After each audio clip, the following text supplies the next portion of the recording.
தலைமைத்துவத்துக்கு வர்றவங்க வந்து நல்லா படிக்கணும். அவங்க வந்து நல்ல ஒரு கான்ஃபிடென்ட் ஓரியன்டாக பீப்புளாக இருக்கணும். நல்ல செல்ஃப் கான்ஃபிடென்ட்டாக இருக்கணும். அந்த ரசிகனுக்கு வந்து அவங்க எப்படி ரோல் மாடலாக அவங்க அந்த ரசிகன் எடுத்துக்கிறானோ, ஸோ அந்த ரசிகனுக்கு வந்து ஒரு ஃபுல் ரெஸ்பான்சிபிலிட்டியாக அவங்க இருக்கணும்.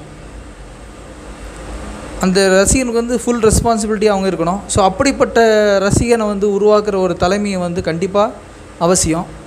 ஸோ அந்த மாதிரி தலைமையை வந்து உருவாக்குறதுக்கு வந்து பார்த்திங்கன்னா, அந்த தலைவனுக்கு வந்து பார்த்திங்கன்னா மல்டிபிள் நாலேஜஸ் இருக்கணும். எல்லாத்துலேயுமே நாலேஜ் இருக்கணும். அவர் வந்து பார்த்திங்கன்னா எல்லா நாலேஜ் இருக்குன்ற சென்ஸ் அவரே எல்லா டிபார்ட்மெண்ட்டு போய் ஒர்க் பண்ணணும், அவரே எல்லா டிபார்ட்மெண்ட்டும் அவரை பற்றி தெரிஞ்சுக்கணும், அவர் வந்து ரூல் பண்ணணும் சொல்லலை. அவர் வந்து பார்த்திங்கன்னா அவரோட மேற்பார்வையில் வந்து எல்லா டிபார்ட்மெண்ட்டுமே இருக்கணும். அந்த மேற்பார்வையில் வந்து அவர் எப்படி வந்து வழி நடத்திக்கிட்டு போகிறாரு, எப்படி என்னென்ன திட்டங்கள் வச்சுருக்காரு, என்னென்ன டீம் வச்சுருக்காரு, அந்த டீமில் வந்து எப்படிப்பட்ட டீமில் வந்து உள்ள ஆட்கள் இருக்காங்க, என்ன மாதிரி ஆட்கள் வந்து உள்ளே வேலை செய்கிறாங்க. அதே மாதிரி பார்த்திங்கன்னா அந்த வேலை செய்கிற உள்ள